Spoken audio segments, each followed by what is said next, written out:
Hello there and welcome to the first part in this Python series where we are going to write actual Python code. At the moment, you should have Python installed and access to a code editor. I will be using Visual Studio Code, but any code editor is fine, choose whatever you like. What we are going to learn in this video is how code is executed. We are going to cover math operations, displaying text, and finally, we are going to get basic user input. This is the screen that we finished on in the last video, where we have printed the word test. Meaning if you are running the code again, we are getting the word test. That's a pretty good start, but not what I want to do for this video. Instead, I want to create a new Python file. This I do by going to the Explorer on the left side. If you can't see it, it's this symbol, just click on it and then right-click on this area and create a new file. This now needs a name and I want to call it basics.py. Really important, you need the .py ending. Only because of that does Visual Studio Code know that we are working with a Python file. If you now press enter, we have a new Python file. On top of that, if you open the folder where we are working in besides setup, we now also have basics.py. This is the file we just created. With that, I can go into full screen, so we have fewer distractions. Now, just to test that this file is working, let me print, let's say, line 1. If I run the code again, which I can do either by going on this triangle or in my case, I can use the custom hotkey Alt and A, that is doing the same thing I set up in the last video. If we are doing that, we are getting the output line 1. And all of this is getting a bit messy. If you want to clean it up, you can go to these 3 dots and then clear terminal. That way, things are a bit cleaner, and if you run it again, you get a bit less clutter. It's still not ideal, but it's good enough. The thing we care about is line 1, so we know this Python code is working. Cool, that's a good sign, which is bringing us to the first fundamental concept. Code in Python, and basically any programming language, is always executed from the top, meaning line 1, and then we are going down. For example, if we have more than one line, we have line 1, line 2, and line 3. We always start with line 1, then we execute the second print statement, and then we execute the third print statement. Which means if I run the code now, we can see line 1, line 2, and line 3 in this order. Later on, we are going to learn how to manipulate this order. For example, to create a loop where code runs forever or the ability to only run code if a certain condition is true. But for now, we always run code from the start to the end like you would read any book. I think that makes sense. Also, what you can do to organize your code a bit better is to add comments, which you do with the hashtag symbol. Anything after that will be ignored by Python. Let's call this one the execution order. You can also write a comment after a line of code. All you have to do is set the hashtag, and anything after that will be ignored. So this will be ignored. Super handy to add some annotations to certain lines of code or to entire blocks. Cool, with that, we have the first important concept. The next important concept would be data types because in Python, we have multiple. The one we have already seen, let me print it again, is simply words. So let's call it words. This could either be done with single quotation marks or with double quotation marks. Meaning if I print double quotation mark words, we would get the same result. If I run the code again, we get words 2 times, one with single quotation marks and one with double quotation marks. Python doesn't really care, you just have to be consistent. Besides that, the other data type would be numbers. For example, we could print 1, 2, 3. We could print -10 or we could print 1.5. I can run all of this again, and we are getting words and then the numbers that we have just specified. These values are created via different data types.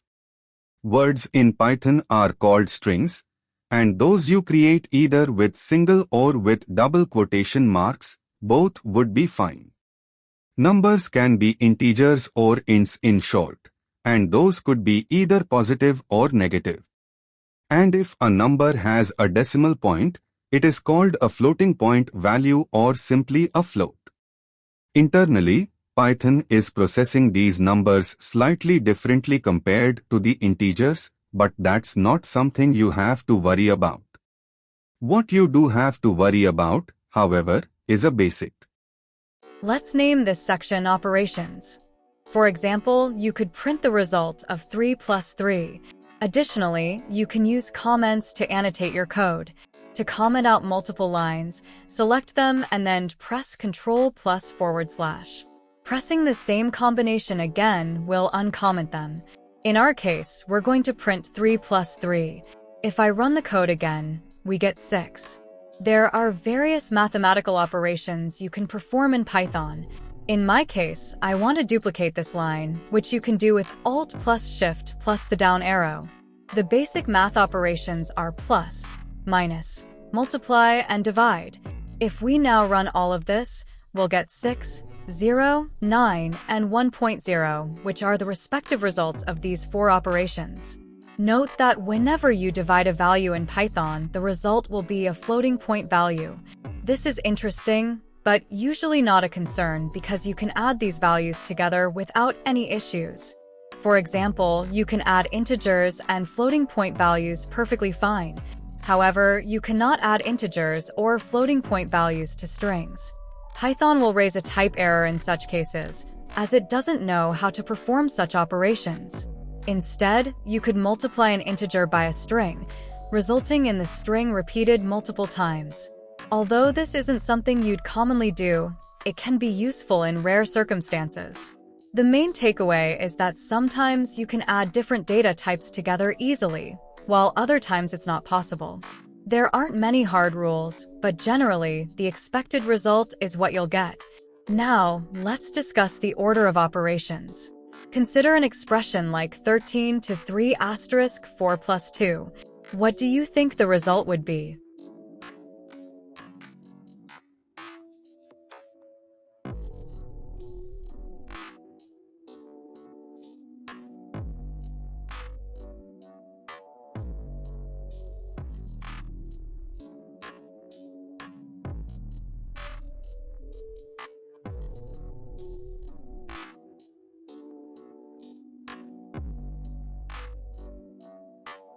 Is going to be from all of this. Well, let's run the code and the result is going to be 3. The correct order of operation is that you always start with multiplication, meaning 3 asterisk 4 would be 12. After that we can do 13 to 12 plus 2, and that's quite easy. This would simply be 3, the result we have gotten down there, but sometimes you do want to be a bit more specific. For example, you might want this 4 plus 2 to be prioritized. For that you can use parentheses and put them in there. If I now run this again, we getting -5. We are getting this because we start with the parenthesis operation.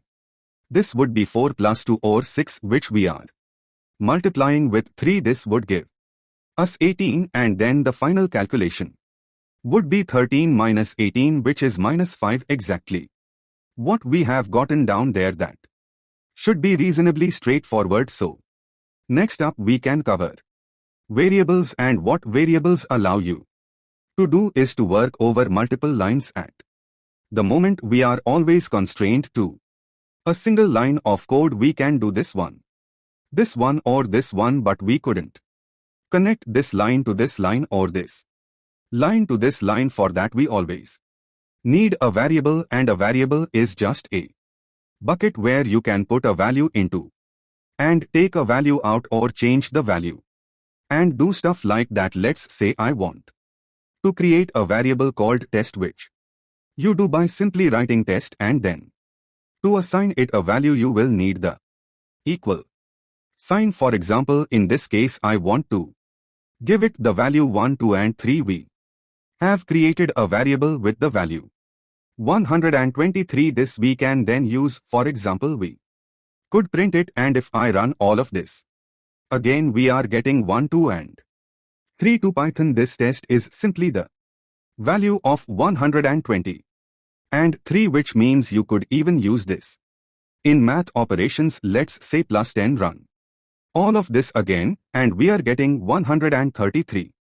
123 plus 10. With that setup you can connect multiple lines. For example, what you could be doing is test is the same value except we are adding 50 to it, and then we simply want to print the output. Run all of this again, and we are getting 173. On line 23 we are creating a test variable with the value 123. On the next line we got the same variable and assigned it a new value with this equal operator. After that we got the value of the variable itself and then added 50. The result was 173. Now this line isn't particularly elegant, and Python has a shortcut for that. What we can do is plus equal 50. That why we taking the same variable and adding a value to it. So if I now run out of this again, we are still getting 173. Variables are incredibly useful,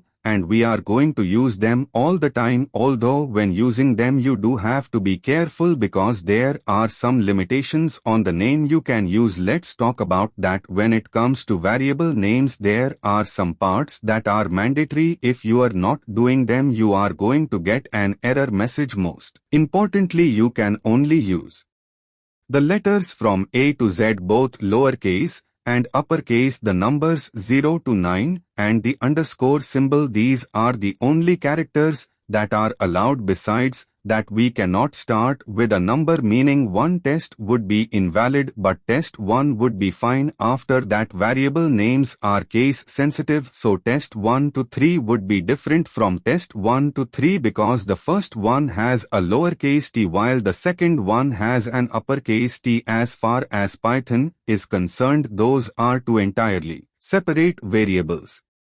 Finally, the last limitation is that we cannot use the names of inbuilt functions. So for example, print couldn't be a variable name. That would be really confusing. After that, there are a couple of things that are beneficial but not mandatory. The first one is that you should be clear with your variable names. For example, you could create a value that is called a and assign it a value of, let's say, 150. This a has no inherent meaning. If somebody else was to look at it, they would have no idea what you are trying to do. Also, when you are not looking at this code for half a year and come back to it, you will yourself have no idea what this a stands for. So you shouldn't use this kind of at all. It should be something more descriptive. Depends on your use case, but you should rather have longer than shorter variable names. After that, you should also use what is called snake case. What this one means is that every character is always lowercase, and if you want to separate two words as one variable name, you are separating them with an underscore. Back in the code, this test we could call, for example, test value, and since this name changed, we have to change the name of all of the other test variables as well, so we stay consistent. If I now run this again, we get the same outcome, so test value is perfectly fine. Still not an amazing name for a variable, but it will do for now. What you couldn't be doing, however, is add a number at the beginning. That way you immediately get a scary red color, so you can See, this one isn't working. You also wouldn't be allowed to use other characters, like for example a pound sign. There you can see we got an error message right away. Also, what is not allowed to have a space between these values. There you can see right away we get lots of error messages. So let's not do that. Creating variable names will eventually become quite straightforward, and you develop an intuition for it. For now, don't worry too much about it. As long as you don't get an error message, the variable name is going to be fine, which means now we can come to the last part of this video, and that is getting input. And for all of that, I want to comment out the earlier parts so we can focus on one thing at a time. To get input, you will need a function that works kind of like the print statement. It is called input. This one, like print, wants to have a string that it is going to display. For example, we could write please write something. If I now run the code, and let me clear the terminal once again, there we get please write something with a square afterwards, and there we can actually type something, so a word. And if I now press enter, we are finishing the code. So what happened? Well, when you are running this kind of command, Python is going to display the input, which in our case is working totally fine. The issue is we are not storing the value or doing anything with it. For that, though, we can use a variable. For example, we could assign this value to a variable called user input, and then, on the next line, we could print that user input. Also, what I want to do is to add a space after something still inside the quotation marks. What that is going to do, if I run the code again, we are still getting the same please write something, but now after that and the input, we are getting one line of a separation. This is the space we have just created. It looks a bit cleaner but isn't too important. What is much more important is that now we can write any kind of value. Let's say test. If I now press enter, we are printing test right afterward. So, basically, what happened is that this input got the value of test, and this value was stored in the user input variable. And on the next line, we are printing that value, which is what we have gotten down there. With that, we can get some user input, and later on, we will learn how to manipulate this value, which is basically all that programming really is. Cool. With that, we can do an exercise, and then we are done with this basic part. What I want you guys to do is to create a greeter app. This will consist of two major parts. Number one, I want you guys to write the logic to ask the user for the name and then print something like hello, username, and have a nice day, or some kind of greeting. Now, for that, you will have to figure out how to print multiple values on one line with a single print statement. At the moment, you do not know how to do that. For that, you will have to do some research, look online either in Google or in ChatGPT to figure out how you can add multiple values into a print statement. It should be fairly straightforward. And throughout the series, I will make you do research quite often.